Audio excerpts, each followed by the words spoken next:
Hello and welcome to Indiepocalypse Radio, your one and only radio show dedicated to Indiepocalypse, which is a collection of games that come out every month. I'm your host of the show, the one and only host of this one and only show. I'm Andrew.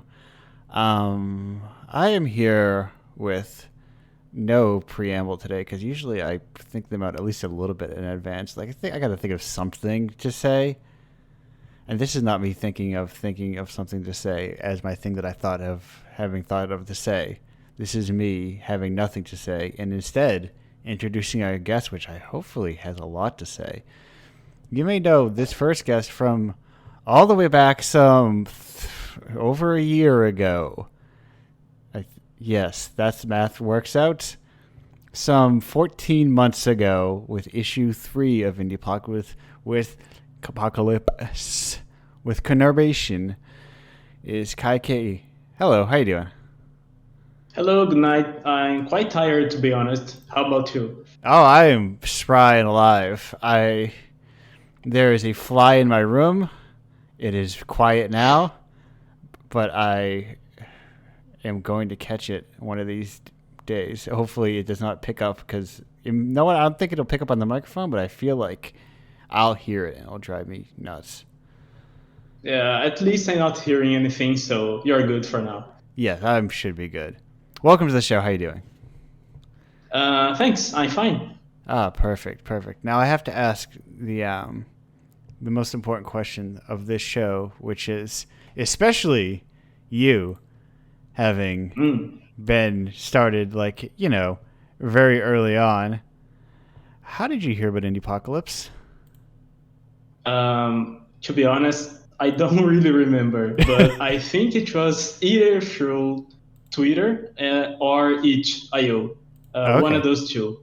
I'm pretty certain because I don't really visit any other spaces related to indie gaming, so I think it was on itch.io. I probably saw the jam for Apocalypse issue 3. Yeah. And I think that's how I found out about it. Well, perfect. That is that is the number one way to hear about it I found out anecdotally. So, especially early on. So, I guess the second question is, what drew you to throw your hat or to submit rather to, at this point, something rather unknown and untested? So I think it was mostly the prospect of possibly being part of this collection with other kind of experimental, underground, unknown games. Yeah. Since I had Conurbation already laying around there, I had developed it. So I thought, why not? I would like to be part of it. So I sent. I didn't expect to be chosen, honestly, but it did. And I joined the issue, so that made me pretty happy. No, that Conurbation was a very early example of I can't believe someone submitted this. This is too good for what I am putting together. Or it was a perfect example of what everything, the kind of thing that I was looking for when I created the zine. Oh, that's great to hear. It's short. Yeah. It's aggressive. It's unmarketable. Yeah, a lot of people that played that game didn't understand why it was so loud and aggressive. But yeah, that was the main point of the fucking game. I couldn't make Conurbation without making all the noise because it's at the very core of the concept of that game. So when people ask why, I just okay, maybe you didn't fully understand my proposal of what the game is about, but it's okay. I didn't make Conurbation for other people. Right. I made it mostly as an expression for myself. I really needed to make that game, so that's what came out of it. And that's perfect because that's a lot of, I think, what I'm looking for, because it's very hard to pitch to like for instance, pitch to a publisher. I made this game for myself because it's a piece of artistic expression I had to get out of me. And Yeah. they're like, well, can you do it as a season? What are your post content plans? Yeah, but what's the intended player base? Yes. What is your intended Uh, player base? yeah, like that. Ah, fuck that, man. I made conurbation. Like one of other things that was on my mind when I was developing it is that it was uh, it was being made against players. I Yes, purposefully didn't want to players to enjoy the game, so it has that spirit to it too. it does. It With I truly. think it worked. Yeah, Yes, I and I'm think very glad it did. I think more art needs to aggressively hate the audience. Ah, yes. We should hate players more, to be honest. Yeah, we. People are too nice to them. Yeah, there's too often. Like, I wonder if people in quarantine have gotten more self-indulgent because there's no longer like meetup groups to play test your game into like that smooth, formless egg. And Well, I think that playtesting is okay. It's necessary for a lot of games, especially commercial ones, yeah, But I also think it's not a very good practice for some smaller projects like that because when you play test your game, you are essentially trying to look like, okay, what are people not going to like or not yeah, or will have a hard time with. But when you are purposefully wanting them to have a hard time with something, or even when you are making something new, experimental, and uncharted, I think playtests might hurt that first impression. You may have right. on people instead of helping you to build the game. So there's a bit of that too. Yeah, and I guess it really depends on like the groups you're going to. Like Yeah, in my my case, ex- I'm a bit of a loner. I yeah. I, I have very few friends, and then shit like conurbation gets me. Listen, That's why. you don't need a lot of friends. I think as someone who is similarly solitary for them, for as much as a person who hosts a weekly radio show and organizes a bunch of stuff may not appear. When you don't see me, I prefer to be alone. But yes, And I think that's totally fine. Yeah. yeah, it creates a weird disconnect between running something and like not wanting to be bothered all the time. Yeah, because I can imagine like if I had brought it connotation to sort of like play tests that I'm used to, people would be like, "Oh, I like the colors, but it's so loud. Why is it so loud?" Exactly. Like that would break the entire point of the game. Right, Wouldn't right. work at all. So Why is it uh, so bright? Why is there? What do I do? I'm so. Think you could add a yeah, tutorial? like what does this text mean? Why there's no Yes. explanation? What should I do? Yeah. Help me. I think like art games or whatever you want to call it, art in games is still in a very nascent, like early stage, and I it's agree. I agree. partially because there's like the problem with all things. There's no money in it currently. Yeah, but you say like they are kind of an early stage, but at the same time that I said that I agree, I also quite don't agree because when you look back to the 70s, to the 80s, Right. you can see like mainly on home computers a lot of art games and experimental stuff. So I think it's part of that indie spirit was there back right from the beginning. And Yeah. along the way, capitalism happened, essentially, corporation and stuff. And essentially, there's this whole talk of the high level barrier of entry to developing games. So over time, that became one of the difficulties to developing games, and only with the quote unquote indie revolution of the 2010s it started going back. So I think that's why many people coming into the scene now may think that art games are kind of a new thing, Yeah. but they have been around for quite a long time. Right, right. I guess I mean more in they're increasing in like the public consciousness, or Yes, they're yes, I think that would reemerging be the in name. like to the modern games landscape. Because Mm-hmm. yeah, so And because in reality, so long as oh, an art form exists, there will be outsider art from the very beginning. yes, for sure, for sure. And it's quite sad, that, okay, I get it. Mainstream exists for a reason. Not Yeah. everyone Right. wants to get out of their comfort zone and try something experimental Yeah. or what the art form has to offer. But it's kind of sad seeing that we have like a lot of opportunities to explore this medium, but people just don't really seem to care a lot for that. It's quite No. sad, in my opinion. Yes. No. I let me say I agree. A lot of people do not seem to care. I may have 17 months of firsthand experience that is very difficult to get people to care about this sort of thing outside of like Yeah, like the very like broad concepts of I'm supporting indie developers, but like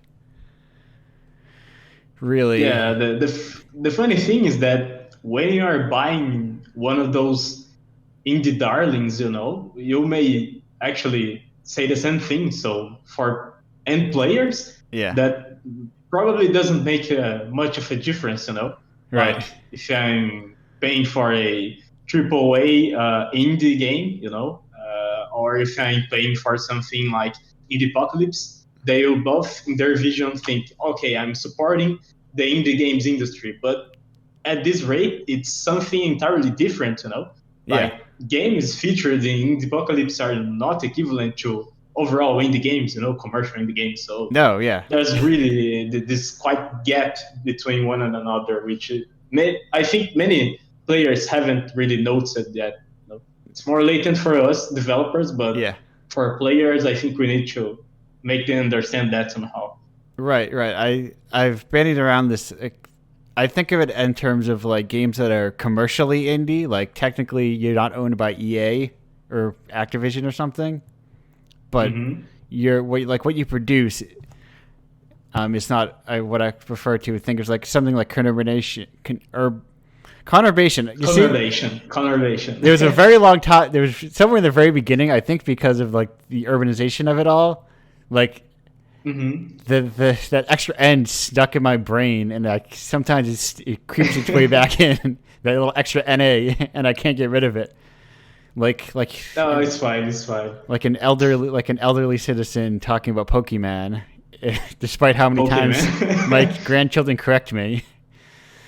It's still No, it's okay. yes. It's not a very common word. So No, no, but to be um, fair. like I said, so but something like conurbation. I now see now. Listen, I get into my head where I think about how I make mistakes, and then the mistake becomes more prominent in the front of my brain because I've been talking about it. But my point is, a game such as your own is more aesthetically indie, is how I think of it. Hmm. Like it feels like it's independent because there's no commercial money for it, and that's why it's independent, not because you had enough money to support it yourself. It's more that there is no money for it. For Yeah, yeah, I get you. Honestly, lately I have been thinking about that. yeah, Um, of course, there's been a lot of debates already of what's the meaning of the word indie right. anymore. But Yeah, the no, more I it's think about it, yeah, like the more I think about it, I think indie must be related to like micro indie. There's a yeah, term going around of the micro indie, and single creators are very, very, very small team of like two or three people tops. right. Because other than that, the artistic expression and the creative freedom you get from making something yourself gets too diluted, when you Yeah, are working within a team, in my opinion, at least. It's important to be able to work within a team, and some projects just can't get made without a team. right. But at the same time, the more people you add, the weaker the concept may become, and the artistic expression gets more diluted. That's my point of view. Yeah, yeah, especially in games where you can break up like each element of the game into such like a piecemeal thing that like it's like, oh, I'm working on the graphics, I'm working on the audio, I'm working on the programming, and nary the three shall meet until the very end, and that creates sometimes a thing that feels more disjointed or less of a whole.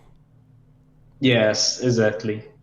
So you find yes, now that is, I think it's coming up often, and like people are thinking more about it because indie is always like it's in and of itself in every industry is it becomes an increasingly meaningless term because like how many indie musicians have Wikipedia pages like, oh, their parents are movie stars.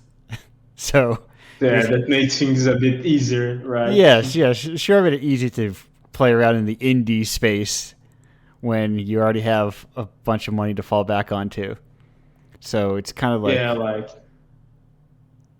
that's why I tend to try to think to me, I try to think of it as this way of like independent because you have to be, because you couldn't, because there's no clear, you don't have a clear target audience. Yeah, like it's not like I would complain if someone gave me money and No, told me, I love okay, it. go make whatever you want to make. But like you said, we are independent Yeah, because we need to be. right. So No one, the only person who's giving money to those kinds of people is me, as far as I know, who's telling people to say, I think there are some other, like, occasionally I'll see like magazines or like digital magazines or kind of like some kind of publications will commission games, but it's like very few and far between that I've seen that happen. But and in the later issues of Indiepocalypse, you have been commissioning new games for each one, right? yes, I think starting in February of this year, I started doing that and going forward. So yeah, and that's for all time until the end of time. There will be at least one new commission. That was my way because I know gamers really love exclusives. So I figure if there's one game that I figure if there's one game that you have to buy Indiepocalypse to get, then people will buy Indiepocalypse because they're like, oh, I got to get this new game. Which is a fair point, in my opinion. Yeah, and I think it's worked. I think it's actually driven up sales why? Like considerably. So it works for me. I mean, it costs more money, so really I have a higher sales barrier to reach. But whatever, it's something. Well, it's something. Yeah. I think like you have been going with Indiepocalypse for almost 2 years now, right? About getting a year and a half. Getting up on a year and a half. I'm compiling issue 18 right now, so it'll be a year and a half with the next issue. And like from all this time, do you think it really hasn't made any of the impact you wish it had? Oh, I think, in my opinion, it's a very good project. Even if not a lot of people know about it, but maybe there's some publication missing, like no media coverage to help with that. Maybe someone could help with that. But here's the thing: they know about it though. People, here's the thing: there are at least 2 bundles that have been like very directly inspired by my work, as far as I would know, that wouldn't exist without it. And there's 2 more that I'm sure are inspired by it, just like by my kind of like, well, fuck it, you could just go out and do work. If you just do something, it'll work. And so I think I undercut myself more often than I need to. But yes, I think if you pay attention, there is a it's like a whisper network, but a good one. Like I was looking for an article that someone was supposedly writing that I would be probably about like just different indie, like different kind of publications like DreadX and 10MG that I was going to be that I was interviewed for, and it wasn't up as far as I could tell. I don't know if it's not been written or whatever. But Oh, that sucks. but I'll say that I found in doing my search for that, I did find that that same website had someone had done like like a weekly indie game roundup, and they had mentioned this game which was in the Apocalypse, which I had actually found other games from. So like people are aware of it, but I'm often They're told aware. I don't know how to write about this, and I'm like, Oh, so that's the problem. Like they don't know how to write about it. right? They're like, what's the angle? Like, I don't know how like to. I mean, people have literally said that, which is like, I don't begrudge them. It's a weird thing that doesn't fit into like. It's not popular enough to have like a the like press release style news article that Plenty of Things write, and it's not like a Souls like Metroidvania where you can just string a bunch of stupid buzzwords together and call it an article. Yeah, like the bad thing about that is that at the end of the day, it's they need the clicks, right? Right, So right. They're at the end of the day, they're all businesses as well. yeah. Have you considered other than this radio show itself making like a media piece or a community, maybe on Discord, maybe on a forum of sorts to talk about Indiepocalypse, so you could gather all the people that are really interested about Yeah. it instead of relying on more traditional media. Well, I have a if you go to indiepockets.com/discord, there is a Discord that people don't often use, but Well, I didn't know there was a Discord. oh, I'm not oh, in the Discord. Kaike, there is a Discord for Indiepocalypse. If you go to indiepocalypse.com/discord, there is even a I'm going to channel. join it right now. There's even a channel for contributors. So if you want to get away from the rabble and hang out in the elite club of contributors, there's that as well. Well, I really didn't know that. I have just joined the server here. No, I had someone else tell me that. Like, oh, you should make a Discord. I was like, oh, I literally made a Discord like 6 months ago. But I'm like, no, shame's on me. I'm not very active on communities at the whole. I'm one of a lurker, and even on Twitter, I'm being less and less present over the time. So I only use Discord for work, actually. And sometimes I join some servers, but I rarely take a look at them. But I joined the Indiepocalypse server, and I'm going to keep an eye on it. I am also primarily a lurker as well, so. So you understand me. So. Yeah. No, that's also the difficulty in creating a community. And so what I do is I host this show and I invite a lot of people, and just like. It also feels weird. It feels like telling your kids to have a play date, and telling them all to be friends. Like, listen, if people want to hang out, they can, but I'm not going to make people. I'm not going to come into Discord and be like, hey, who wants to talk about this today? Because I'm just not interested in doing that.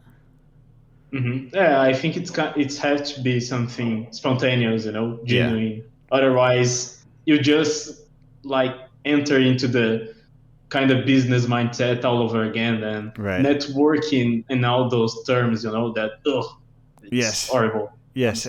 Next thing you know, I'll be posting emoji in my tweet. Okay, so this is a serious question I've been meaning to ask. Like, I see a lot of like marketing tweets or just like promotional tweets. It always has like emojis, like line break emoji. Like rocket ship, and it's like our game has space, line break, sun. You can visit different solar systems, and it's like, is it just me, or just like seeing emoji used in such a way make you want to throw yourself into the sun and never come back? Well, that's one way to look at it, I can't tell if that's. In the end, well, yeah, they use emojis to be more communicative and to be more friendly and whatnot. But in the end, when a corporation uses an emoji, that just feels like twice as soulless to me as if they just use it plain text, Yeah. I guess. Hey, look at us, we're cool. That's what it is. I guess in my mind, emoji have actually never been cool. So. Honestly, I just use emoji for shit posts Yes, 90% yes. of the Okay. time. So They're good for friends and like yes, for people who understand the context and the tenor of your text. So yeah. I listen. I post private memes in Discord. So, but I would never like. They're fun. I enjoy making them, but I would never post them like online or anyway. But we're approaching the end of our time here, Hmm. so I have to ask you, what's your what is okay? No, I was gonna say what's your favorite. What is your least favorite meme? My least favorite meme. Yes. Well, Like that's a like tough when you see answer. on occasion, you're just like, oh, why do people like this? I don't understand it. It's so stupid. Honestly, nowadays I have come like full cycle, you know. Yeah. Some years ago, I used to be that kind of person that like, oh, okay, memes and there's the normies. You can't hang out with the normies, and you gotta be, and that's cringe, you know. Yeah. But over the time, I just realized, man, I'm wasting my fucking life with memes. What am I doing? So I just like stopped consuming and seeing memes altogether Perfect. for a lot of years. And nowadays, it's like I see a meme, any meme at all, and I'm like, oh, okay, it's a meme. Even if it's something like more mainstream, I Yeah. may take like a little smile, may smile a little bit, and that's it. You know, I'm Yeah. not attached or I don't have strong emotions Oh, to perfect. memes anymore. Perfect. Essentially, You've they're cut just like yourself one free. more. At this Yeah, point, like I've yeah.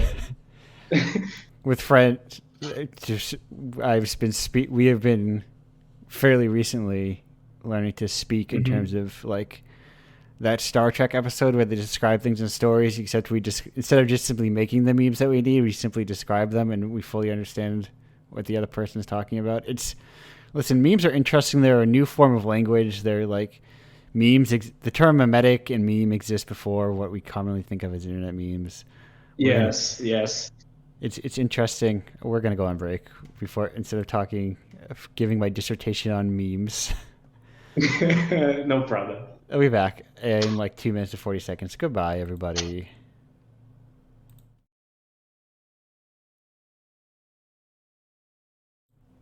Hello and welcome back to Indiepocalypse Radio. That was Laugh It Off with Whatever the Fuck It Takes. Um, we are here with our second guest, who you may know from issue 16 of Indiepocalypse. The the the now second oldest child, second youngest child, long forgotten. Now that the new fresh thing is here with a comic called Relaxation. It is Fear Deer. Hello. Hello. You are still a little. How close are you to your microphone? Can you get a little closer? I'm pretty close. Okay. Okay. We will. Let me just up Discord a little, and you should be good now. Okay. I just have things I have to pay attention to. I have I have a lot of bars I'm looking at that show volume levels. I'm trying to make them all look good as an audio producer. Anyway, welcome to the show. How are you doing? Pretty good. You? I am doing great. I am second guessing. I'm always feeling fresh and full of talking and ready to go. So, Excellent. important question. How did you hear about Indiepocalypse? Especially coming at it as not a game creator. Yeah. Okay. So I am kind of a game creator. Oh, I've been doing game dev for like 8 years or so. I okay. just rarely ever finish anything. So I've been seeing Indiepocalypse on itch.io for a while, and I thought it would be nice to submit something, but I didn't have any games to submit, and I happened to find out that you accept comics, so I was like, there we go. That is a perfect angle in, and because yes I really love comics. That if I had the money, I would be a comic publisher as well. But that Yeah. takes more money to do. Just learning that POW shut down like today, or is spinning down starting today, and that they weren't making money. Like, yeah, comics is rough. and I was like, oh, PAL's been around for so long. They publish stuff all the time. clearly you have a salary, but no, they couldn't even afford their own salaries. So like, there's no money in anything that's interesting, unfortunately. Uh-huh.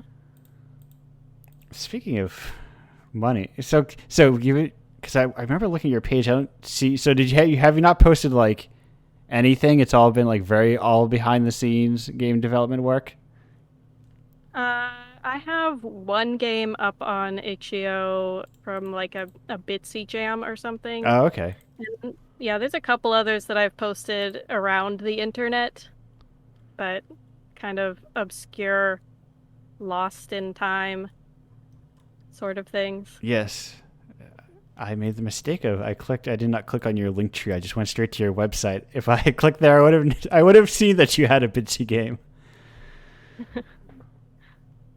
That's I will say I like the look of this. I also really enjoy Bitsy in general. Yeah. I think, like experimenting with different engines. The ones with like tons of restrictions are a lot of fun. yes, yeah. No, I started out in Adventure Game Studio was my very first, like, Yeah. and that's very good for making old Sierra style adventure games. Less so making anything else. Yeah. But it's there's the limit, especially if you're like coming from like a different background, like like an arts background and less a programming background. Mm-hmm. Restrictive games also tend to give you restrictive engines also give you a lot of the tools that you need to cover those gaps in knowledge. Exactly, yeah. So what are some of the kinds of games you've been sort of attempting at, or I guess here's the difficult question that I have often run into myself as someone who has a long history of abandoned projects. What is like the what is stopping you? Probably a combination of too many ideas, too little time, and ADHD. Okay, yes. Yeah, the so whole it's hard to stay focused. the holy trinity of abandoned projects. Pretty much. Yes, I have. I've run into like a lot of similar issues of. I often get too big for my own britches, as one does, and then I'm like, well, that won't do me any good. Or I guess, the real problem is I know it never makes money, and I always like, I need to make money doing this. Mm-hmm. So I don't have to also do other jobs. Yeah, unfortunately. Wouldn't it be great if artists could just do art and get paid for it and not have to also, like, I don't know, hammer sheet metal or something? Yeah. I sometimes yearn for a good sheet metal hammering job, though, honestly, that pays well. I mean, yeah. There's something about, like, having a really physical day job so you can save all of your mental and creative energy for your personal projects. Yes, Kinda nice. Eddie Campbell, the comic artist, had a similar. I think he something with sheet, or maybe cut sheet metal. He had like an semi or fully autobiographical comics he did for a little while. Yeah.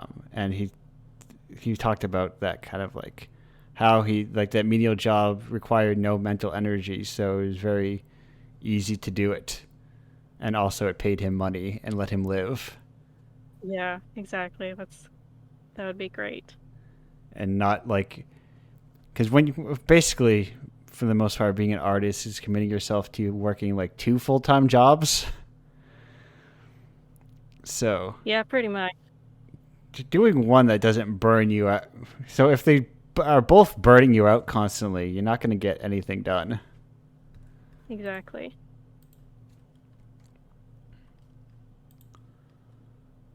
Now, your comic work and your illustration work, it's very evocative, very a lot of there's a lot of what's what I'm looking for. It's very grotesque in some places.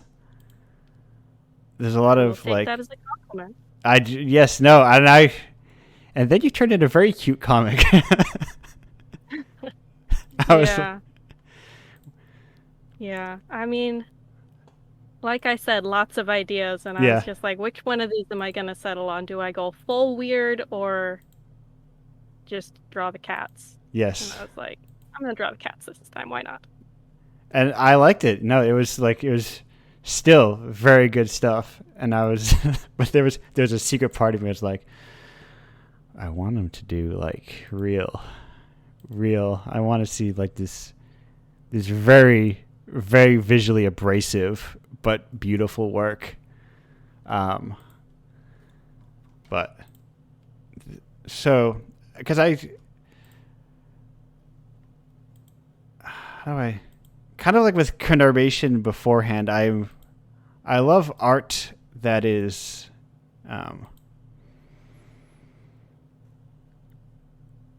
what's the word I'm looking for? Very not singular. It's very clearly it is not worried about. I don't want to say unsanitary because see here's the tricky thing about like when you frame things around like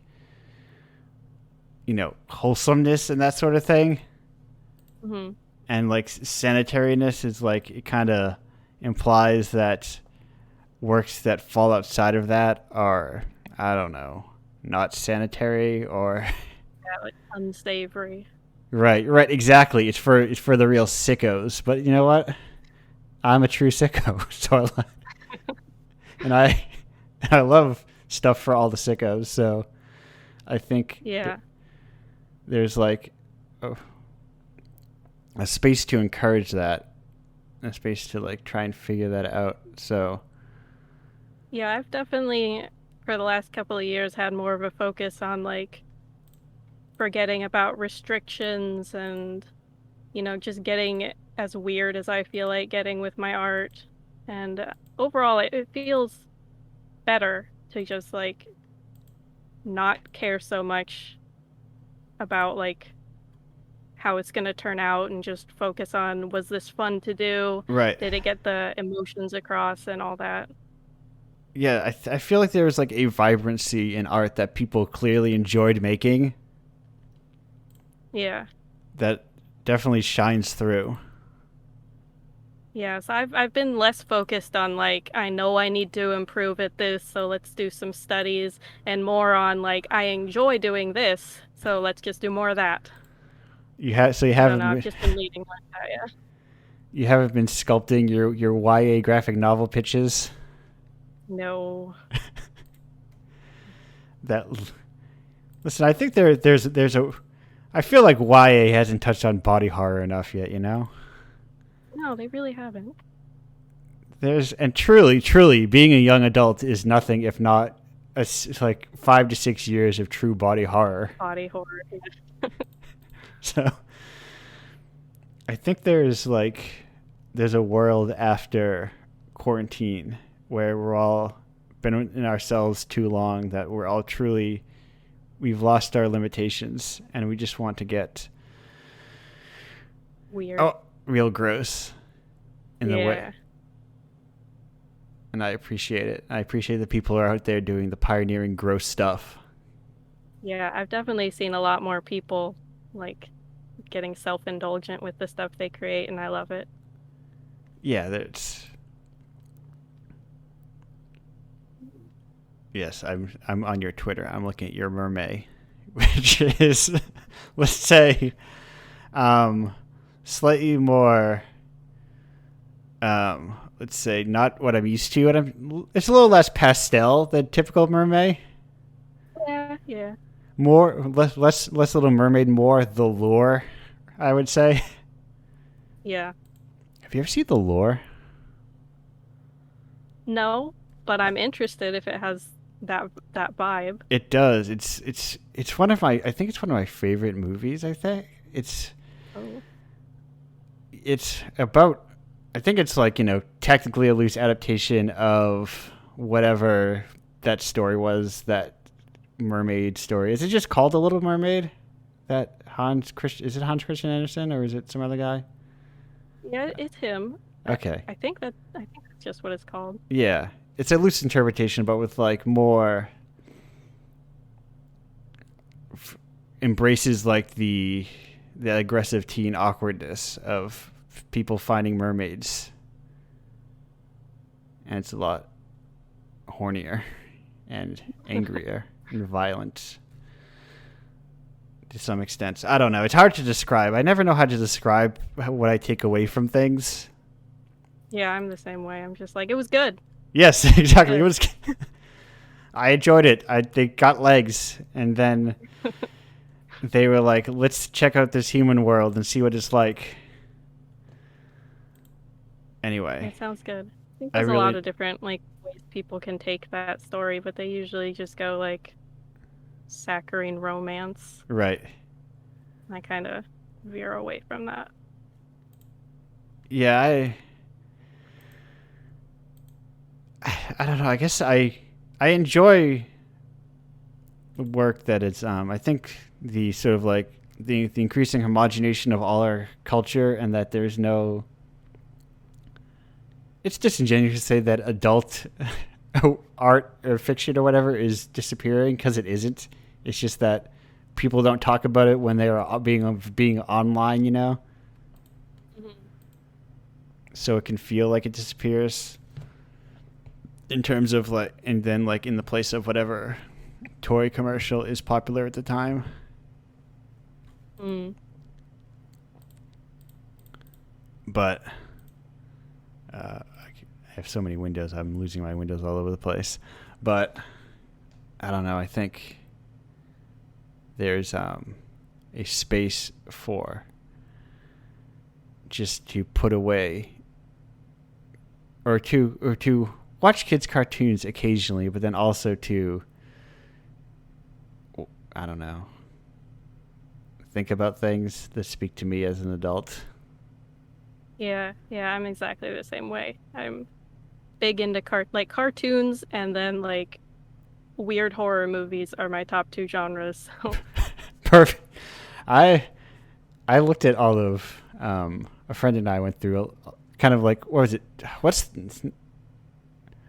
I forget. There's Mubi and Tubi. Which one of them is like the curated art one? One of them is like the bargain basement. We've got what we got kind of one. I forget which one is which. But we were looking through the horror section in there, and there's a lot of true gems in there. Yeah. Now, do you like? Because horror is a complicated genre. I think mostly. I think it gets a bad rap a lot of the time. Hmm. Or that good horror people try to rebrand as like being a thriller or suspense or something. Oh gosh. No, I'm not really big on the like thriller sort of stuff. I'm more into like creature features, weird supernatural stuff, folklore, body horror, just like even some of the like more surreal stuff where you're like, I don't know what I watched, but it was interesting. Yes. I could have been scared. I'm not sure at the end of it.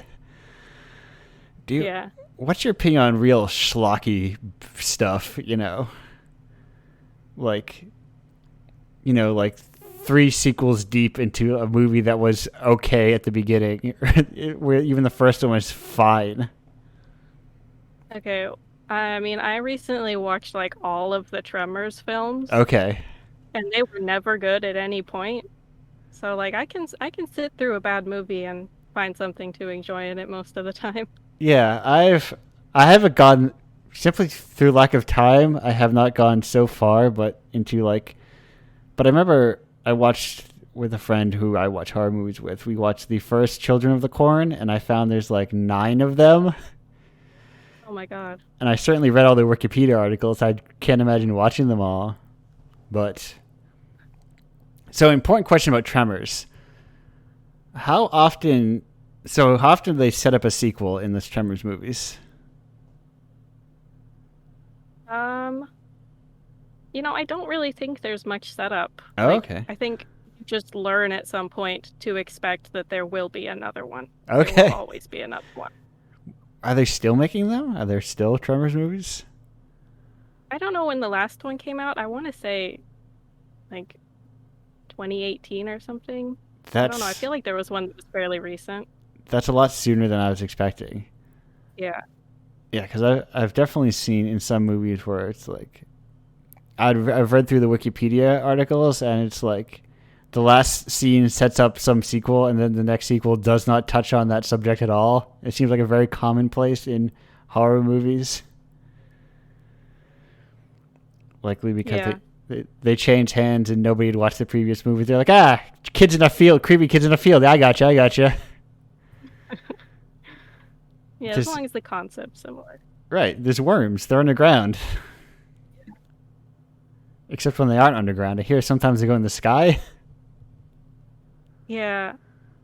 Yeah.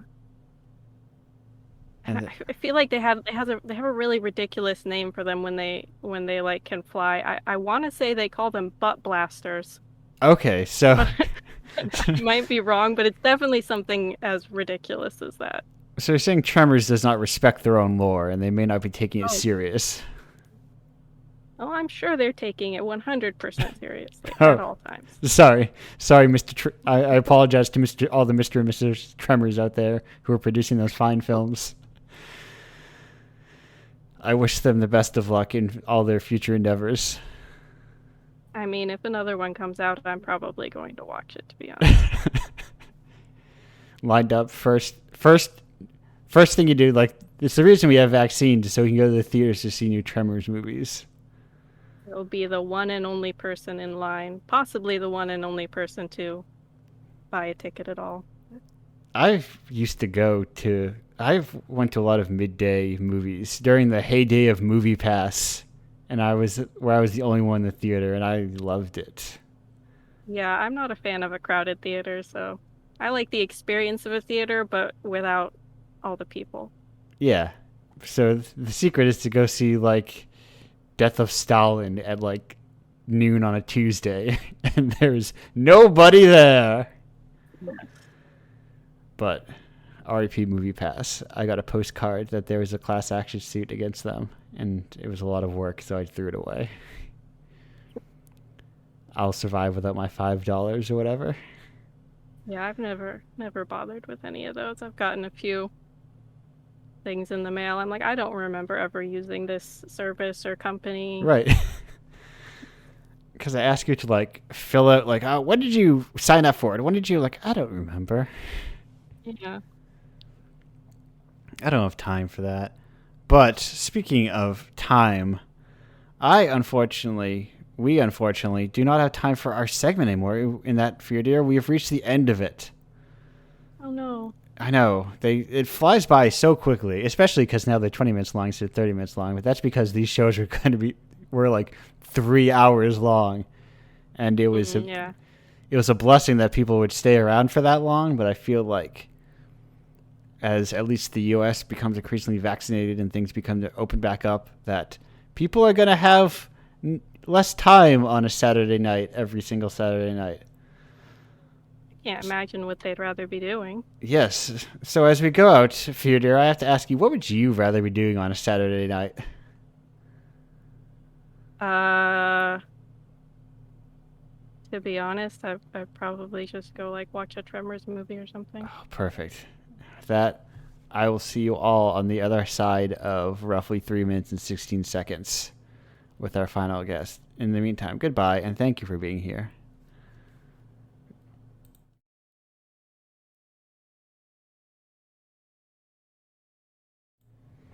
Hello and welcome back to Indiepocalypse Radio. That was Brad Sucks with The First Thing About Me.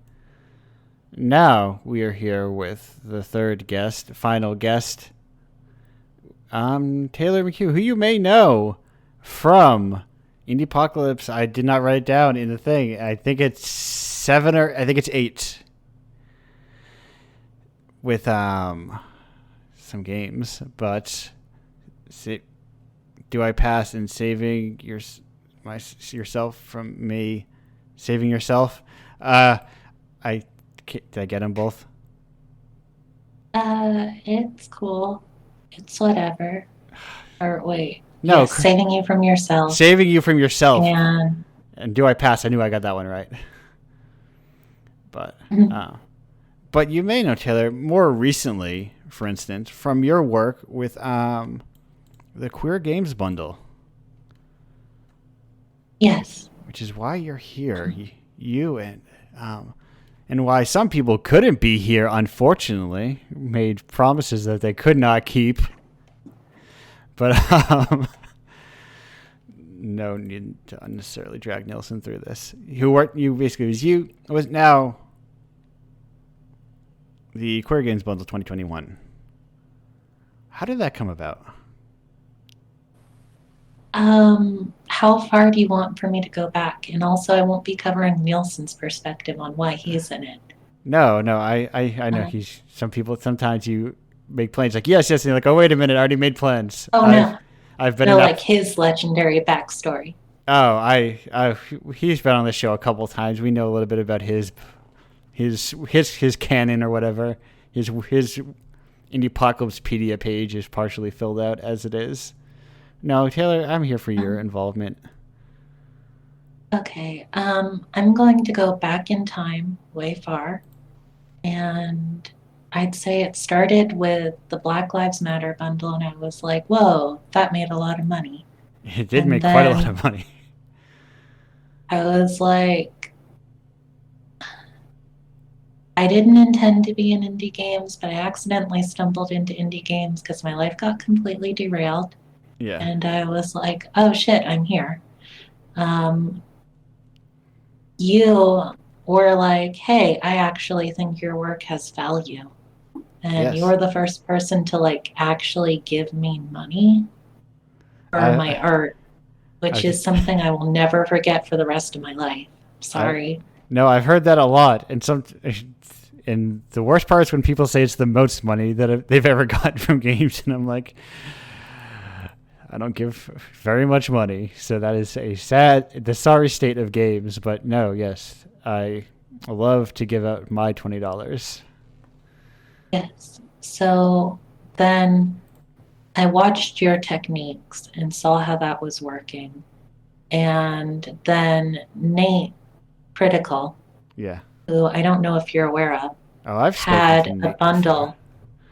He is a fucking saint. Oh God, wait, I am a representative of a bundle. No, you are. You can't. Representatives of bundles can't swear. It's in the bylaws. I can swear all I want.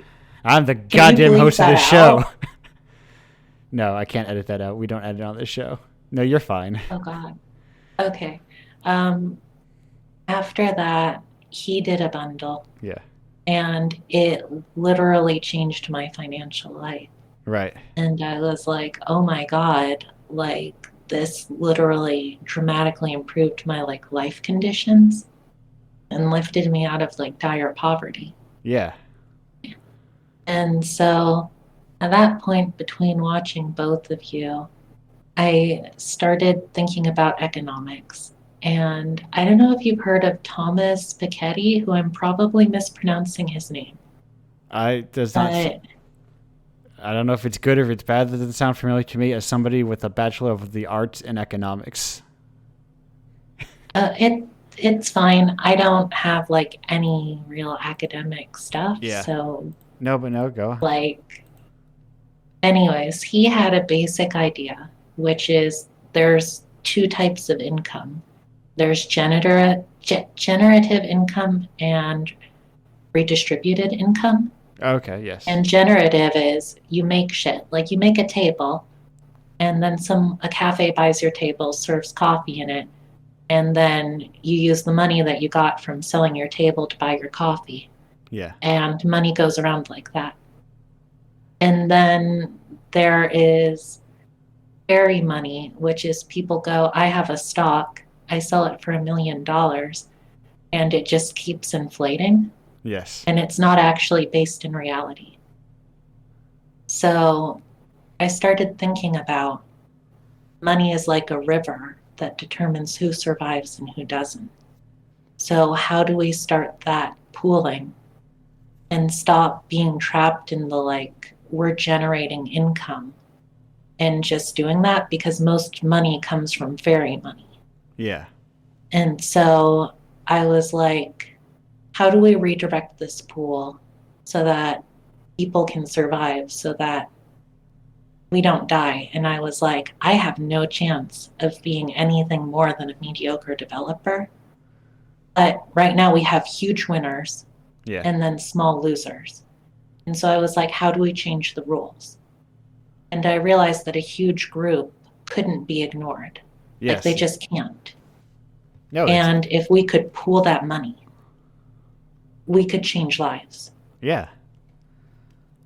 So 6 months ago, Finn and I were talking, and he was like, maybe let's make a video game. And I was like, yeah, that sounds good. And then I was like, we have a paid game, and it's made $100. But if I join your bundle, I won't make any money at all. Yeah. So, like, I'd rather take a potential $10, $20 in the future than throw it all away for a gamble, which all of those people are in the bundle. Yeah, and I'm doing my best to take care of them. But for many of them, I had to do multiple emails and be like, please believe me. But low self-esteem destroys some of the most vulnerable people so that they don't ask for help or think that they deserve it. Yeah. And the more degrading things that happen, the more they go, I deserve this. Right. It's just, yes, low self-esteem is a tricky thing to get out from outside of, because it's always within you, and you can't really, like, it's not internal forces are complicated. Listen, this is, I don't have answers for those kinds of things because nobody really does. So you just kind of got to hope you can help people the best you can along the way, and that you'll provide a little bit of lasting change for them where you can. And so for now, I'm focusing on the Queer Games bundle. I personally think the left needs an organizing bundle. And I think artists in general should do more bundles, but they're not easy. They're complicated to design. Right. There are a lot of socializing. And as you can tell, I am not the sort of person who would be popular at parties. Yeah. Listen, I mean, if you are able to come on this show, you are at least capable of socializing well enough. There's a lot of, I imagine, a lot of the non-responses I have from the show is just like a general discomfort of appearing in front of a group, and, small or large as it may be, to hang out and to socialize and to speak to a stranger that you've never met before and will not actually physically see, and maybe there's a disconnect there, and it's all complicated. I do not know how I became good at it, if I can be called good at it, but it's a lot of social work. Not social work. Social work is a different thing, but you know what I mean. Yes. It can work in which you socialize can be a lot. But it's also complicated. For some people, it's basically nothing. It's very easy to show up and talk to someone and to be like, send out 30 emails in a day and not have to worry about any of that stuff. So I guess that's the story of how I ended up doing the bundle. I was like, I can't stand seeing my friends and fellow artists suffer. Yeah. And I have a deep sense of shame, and I'm not able to look them in the eye doing nothing. So I had to do something for my own sanity, and because it was right, combined with thinking about money, combined with you being like you are a worthy person and participating in other bundles and all of those things. came together and created that. Nielsen's story on how he got into the bundle would probably be different. Yes. But originally we wanted to make a game together. And then we were like, bundle, and you just pick a person, do it. We cheered each other on. I probably would not have gotten through as many dark spaces in the bundle without him being there. Yeah, sometimes and you so just we covered for each other. Exactly. A lot of projects work better with like a second just if only a second person, because sometimes there's a lot of points where it's just very easy to quit, and if that other person's not at that quitting point there with you, they kind of they carry that weight. That's there's single footprints in the sand and all that. Yeah. And you can manage to finish things and get things done. And I'm glad you had much nobler ambitions in starting this than I did in starting my own project, which was made largely out of personal spite.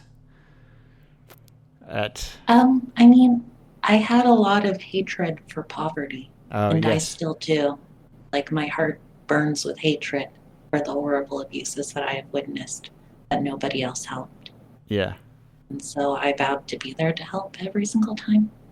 Probably makes me seem a little oh God, that's scary as fuck. But right. I do have hatred in my heart and spite. It's perfect. I think spite is the world's great motivator. We all need a little bit of it in us every now and then, if not all the time.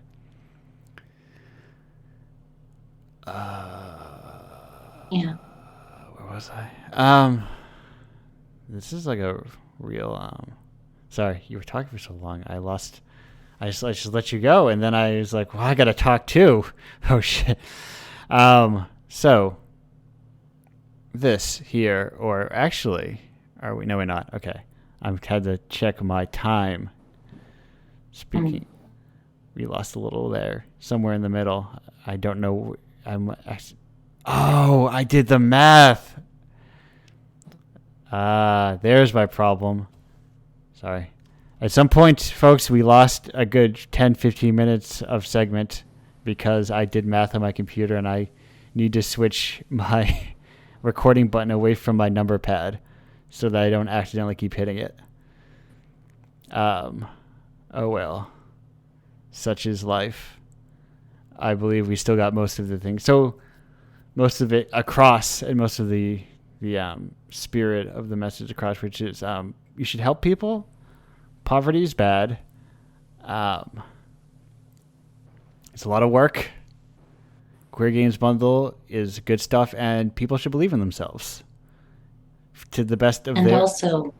Oh, yes. Together, we have all the tools that we need to ensure our own survival. Correct. If we try to do it alone, we're doomed. Yes.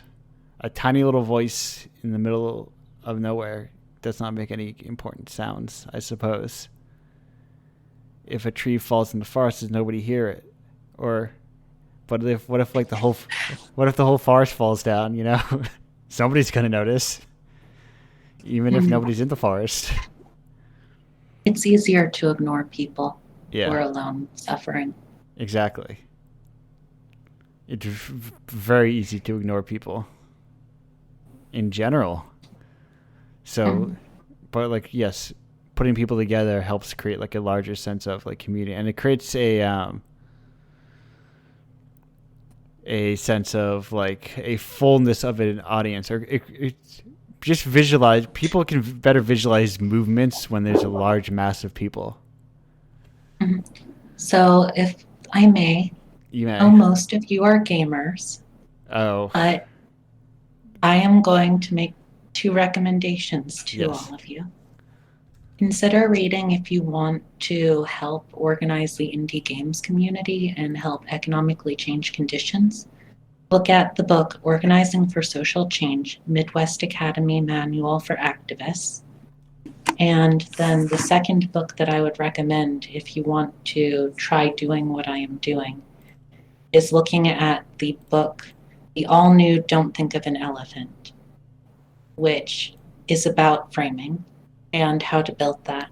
If you read those 2 texts, you'll have primarily most of the skills that I used in assembling the language of the bundle and interacting with guests. There's stuff that we've learned since then that we're going to integrate into year 2. Yeah. It's a lot of work, but I encourage people to consider joining me in doing that work and saying hi.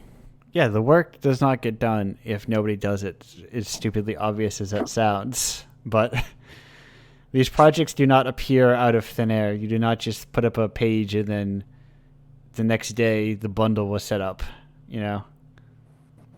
A lot of work is involved in all of these things. But all of that work aside, we are approaching the end of our segment and our time here, Taylor. Yes. Yeah. So with that, before we go to our final break and then reconvene as a group of people, even, I've got to ask you. I don't know. I don't have a question. Sorry, I know I'm an intense interviewer, especially when I'm on serious topics. No, I did want to be fun. No, I like that. Sometimes I have to. I have to, like, shut my bullshit off, and then sometimes it takes more time to spin myself back up. Anyway. Yeah, like, this is why I wanted Nielsen, because I'm intimidating as fuck. Oh, no, and listen. He has social skills to be, like, cutesy. Yeah, no, you are not intimidating. I am just, what's the word? I try to give things the respect they deserve. So, when people are discussing serious topics, when things are, like, don't need my dumb interjections or don't match the tone of this, my inclination to just be a dumb bullshitter, I go, nope, Andrew, just you gotta back up, relax, and sometimes it's more important to just chill for once in your life and let other people talk. And I'm glad you're here, Taylor. Thank you. I am very glad that you did the work that you do and that you continue to do this community building. Yes. It's hard and it's fucking terrible to do. Oh, that's why I started this show. The show is fun to do. I enjoy doing it. I like talking to people. I like hanging out with people. I honestly can't wait until I can go to events again and I can physically see people in person. It'll be a weird experience after all of this, but I think physical spaces opening back up will, like, really create a different sense of what this is, both in terms of it'll reach a lot more people, and I think it creates, like, a reality to it when you, like, you can look at the people and see each other, and you're not theoretically some fucking deep-faked AI I'm talking to. You're a real person. Anyway, we're going to switch to some not real people, which is to say Godzilla and his son, Minira. Anyway, I'll be back in 3 minutes, 14 seconds, give or take. Thanks for being here. Thank you for having me. Sorry.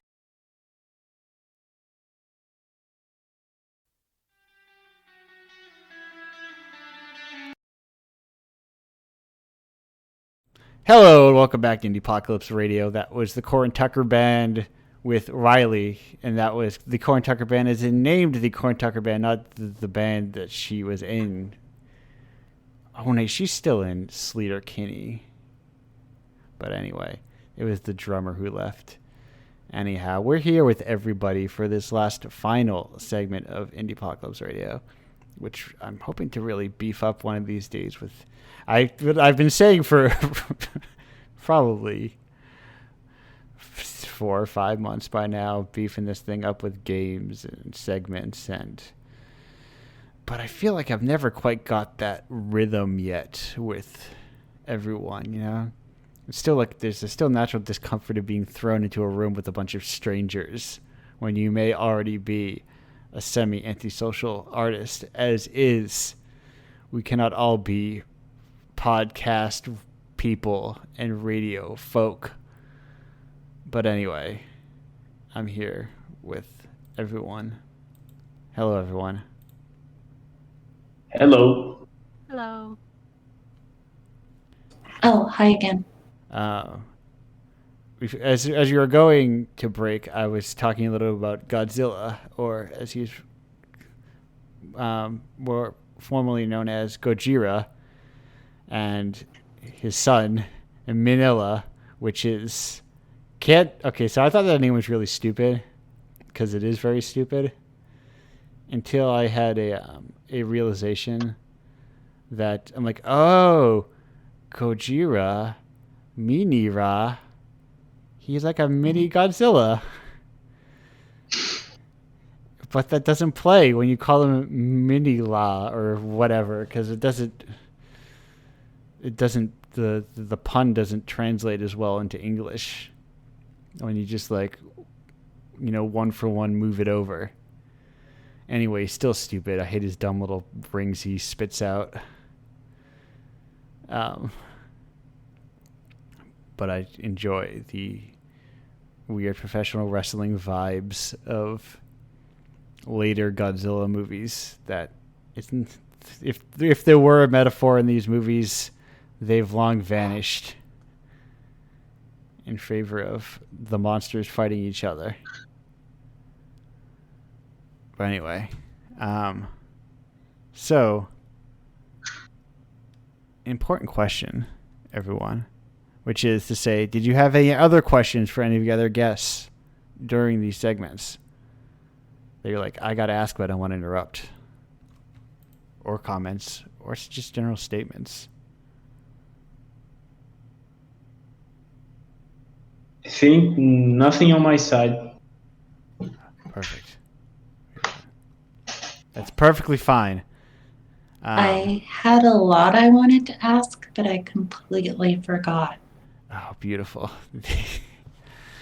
Listen, I understand that curse all too well as someone who has to host this thing and then is expected to talk to people. And then I'm like, oh, I can't forget what to say. It's my job to remember what to say. But that's fine. Listen, group dynamics are different every time. Sometimes the last segment will go far too long. It'll go 40 minutes, even longer. I've had them extend past the call itself, long into the night. But sometimes we can just wrap it up and call it a night if no one has any pressing, non-plug related matters. Nah, I'm fine here. I'm doing nothing for the night, so I'm available. Well, perfect then. In that case, we're going to take this old episode of Indiepocalypse Radio, put it in a box, stick it in the archives, and say, good luck, old chap. I'll see you again next week. So as we do that, we've got to move around. We're going to go get some plugs out of the way. Taylor, what have you got to plug for the people? I have only one thing that I want to plug. Yes. And, oh God, how do I share that? How do you share it? Yes. Oh, share it in chat. I can do that for you. I'll just do what I am here for one thing. I'll just do what you did, but I'll just copy and paste it and move it over there. But say if I was listening to this after the fact, what would, where would I go to find this? Oh God. I don't know how to say URLs in any reasonable way that people can. Are you saying you did not register at queergamesbundle2021.com? No. Sorry. That's your mistake. That's something I'll remember for next year. Yeah, URLs are very cheap. Actually, if you just search Queer Games Bundle 2021, you find it very easily. It's all over the place. Yeah, just Google Queer Games Bundle 2021, and I promise everyone has written an article about it. Yes. All of these sites that will, all these sons of bitches that don't talk about Indiepocalypse, I see them all covering this. You bastards. Anyway, listen, I said this online. It's very possible to be really excited about something and to get really spiteful about it at the same time. So Yeah. I really love this project. I enjoy it. I'm a big fan. I think it's very good to get all this cash to all these people. And then I'm like, oh, what's wrong with you news articles? I've been doing this work for 17 months.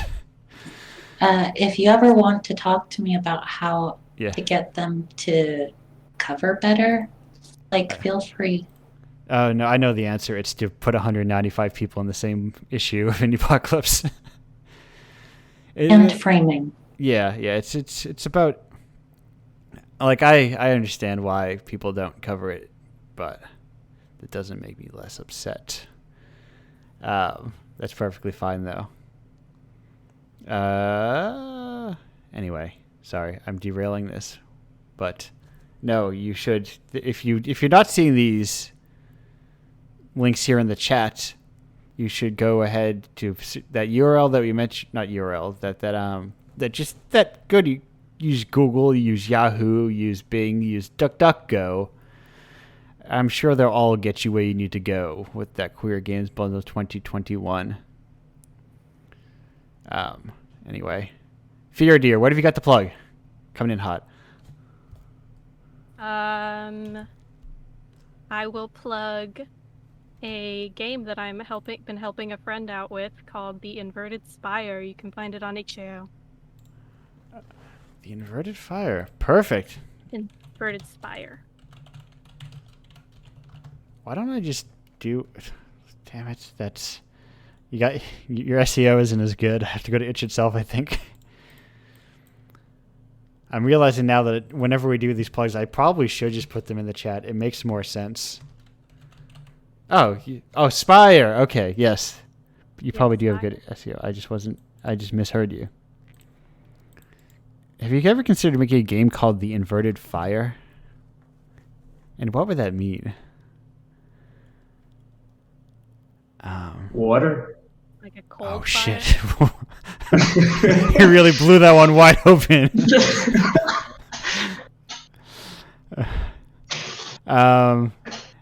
Your personal site, where would people find if people wanted to see some, let's say, some people going through some stuff, as it were, rendered gorgeously and grotesquely, where would they find that? Head on over to feardeer.com. Beautiful. And that is, it's also hire me. Yes, hire Fear. Listen, hire people. Part of Indiepocalypse is I just want to get people hired. It's why I tag people every month, because I go, wow, this is great art. And then they're always like looking for work. I'm like, how could this person be looking for work? They should be drowning it in like a healthy way. But yes, just don't make the mistake I do, which is I constantly do FEERDEA. I don't know why I always invert your EAEs and your EAs for whatever reason, and I can't. It's kind of a tricky one. I can't explain why I do that, but it's a weird thing that I've been doing, and I kind of like, why can't I find his email? And it's like, oh, because I did FEERDEAEAR, which is nothing. The word FEER is nothing. Okay. What have you got to plug? I don't really know, so I'm just going to plug Mythology, which is the latest game I've released. And it's sort of a follow-up to Conurbation, but in a totally opposite direction. Yes. But like both games are closely related, and the reason why I developed them is closely related too. So check it out. Perfect. And if people were to find your itch page and just peruse that would be CAIQUEASSIS.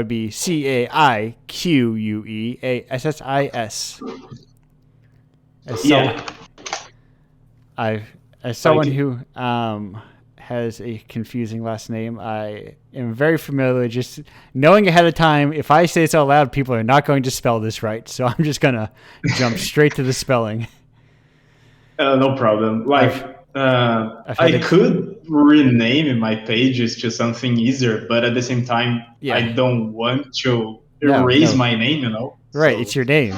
Listen, I'm not changing yeah. my name just because I've had to spend the majority of my life just having to. Well, most of the time, people just. It depends on the urgency of how important the thing is. If I don't really care, if it's like a customer service call or something, and I have to like give them a ticket or something because something broke, and they say my name back to me spelled wrong, I just go, "That's fine." I don't really care. But fair enough. It's easier to sometimes things are easier to say than harder to know how you got there. But anyway, it's an international Indiepocalypse is international. Not everyone's name is made for the average English speaker. It's not all. The whole world doesn't revolve around English, Yeah, like the closest English sounding my name has ever gotten spoken by someone was cake asses. So cake ass. I can live with cake asses. I can live with that. Yeah. So if someone called me cake asses, I would lose my shit. Because it feels so far. I keep my cool. I just laugh at it.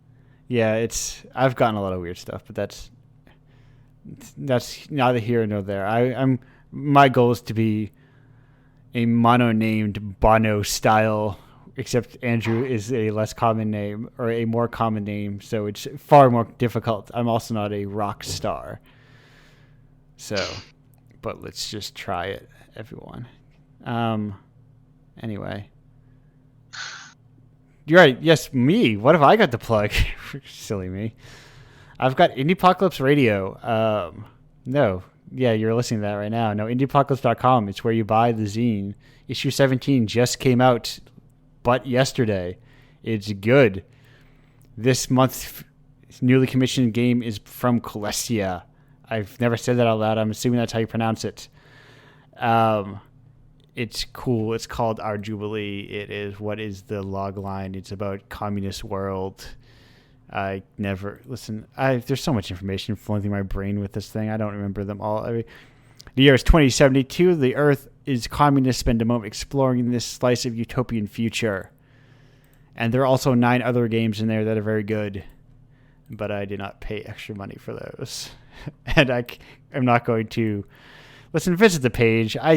It feels weird now that I have shouted out one of them and not the other 9. So now I'm going to go to the page and I need to figure this out real quick. And good habeas corpus. Let's not challenge myself to do all of them. Oh, I should put the link to the thing in there. Wow, I could link my own work in here. Those games are Habeas Corpses by G.C. Baccaris, Lucid Lucy by Lena Wu, Dungeon Swap R by Pixelized Studio, Roundup by Sam Durbu, Otsubaki Demo by Zoom. Oh, shit. Okay, XUAN. I knew how to say that once, but then I forgot how to say it. But I do not say New Yen. No, it's Win. Fuck. You people. One of these. I'm getting to real. Listen. The beauty of it in international zine is a real trial by fire of learning international names, and I'm getting there, and I'm realizing my own faults. And Rorschach by M. Cannon, Little Flutie, 3D Director's Pandemic Edition by Maciek Rondar, Sozanski, Julek Kropinski, Oski Thinga Pagowski, Commutator by Titov and Edish, Ambient Void by Argon Devil Gilderods, and Room EXE and 2 by the same people. There. Got it all out. Now I don't feel as weird anymore. Indiepocalypse has a Patreon. You can go there. You can sign up to indiepocalypse.com/Patreon. There's tiers. if you pay $15, you just get the zine. If you pay $25, you get I mail you a copy of the zine, a physical copy of it. It's pretty cool. I like it.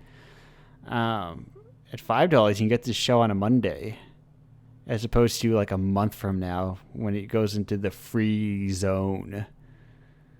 Submit your games to indiepocalypse.com/submit. Submit things like comics, for instance. Maybe, I don't know. I might really lock in a couple people I like, and just, if they're not busy, have them do that. I like to lock things in and just like, yeah, because I can be picky with comics. So, because no one's making me do those, so I can just put those in and be like, if I don't like your shit, I can just say, I don't need to have it there.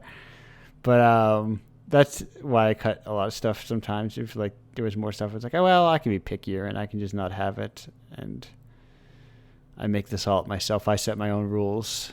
I'm my own boss. What's the URL for? Is it Pizza Pranks /RPG Maker or something? Yes, pizzapranks.com/RPG Maker, or I think indiepocalypse.com/RPG Maker as well. I'm working on building out Exquisite Corpse in RPG Maker 2 for the PlayStation 2.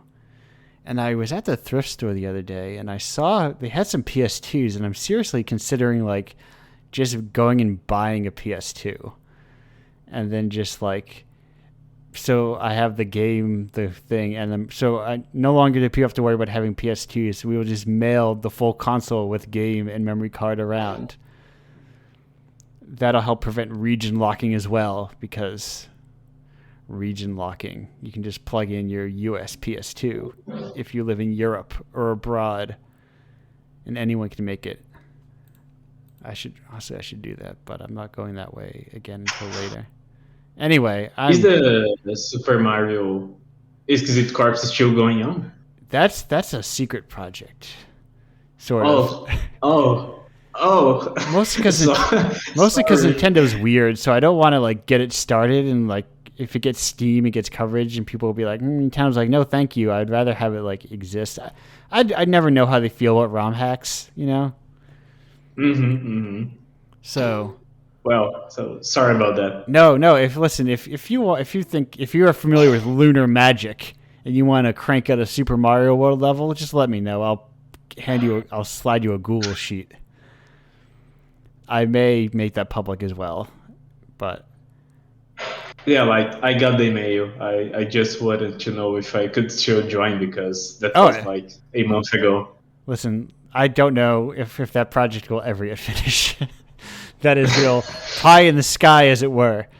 But no, anyone is free to join. If there are still empty slots on that sheet, you can fill out those empty slots on that sheet with a pick. You can claim them for one of your own, but only one per person, because I think it'll be really neat to just have a bunch of artists work together on something. Anyway. Oh, great. I just want to say I really love my level for Mario thing. I know it's probably not going to go over well, and it's really dated now. That's fine. I think the beauty of it is just I'm waiting for them all to be, and I just want to play them all at once. So I've like seen like slight glimmers of it, but I'm like, no, I have to constrain myself. But anyway, keep an eye out. Also, keep an eye on this spot, which is to say, I don't know, online or whatever, for a secret project that looks like I just did a check-in with them, and it looks like it's getting closer to being finished. So maybe like next month, maybe. It's a very cool secret project. I'm very excited about it. I've alluded to it here multiple times. It's a very exciting collab. But that's it. That's this show. I'm like, why is this picture of a pyre on my screen? It's because I was Googling inverted fire. Anywho, goodbye, everyone. I'm closing the show down. Goodbye. Good night. Good luck.